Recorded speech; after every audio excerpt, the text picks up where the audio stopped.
অভাবী মানুষকে সবাই ভয় পায়, কারণ না সে খারাপ নয়, ভয় পায় যদি কিছু চেয়ে বসে।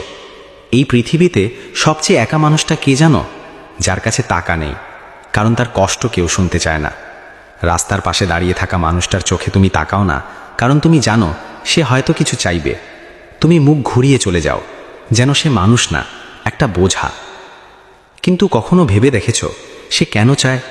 সে শখ করে হাত বাড়ায় না, পেটের ক্ষুধা, পরিবারের দায় আর জীবনের কঠিন বাস্তবতা তাকে বাধ্য করে। যে মানুষটা আজ তোমার কাছে সাহায্য চাইছে, হয়তো একদিন সেও কারো সাহায্য করত। সময় বদলেছে, পরিস্থিতি বদলেছে, কিন্তু মানুষের চোখের পানি বদলায়নি। আজ তুমি তাকে এড়িয়ে যাচ্ছ, কাল হয়তো তুমিই দাঁড়াবে তার জায়গায়। কারণ জীবন কাউকে আগাম সতর্ক করে না। তাই কাউকে ছোট করে দেখো না, কারো কষ্টকে অবহেলা করো না। কারণ একটা ছোট্ট সাহায্য কারো জীবনের সবচেয়ে বড় আশার আলো হতে পারে। মানুষকে ভয় না পেয়ে মানুষকে বুঝতে শেখো।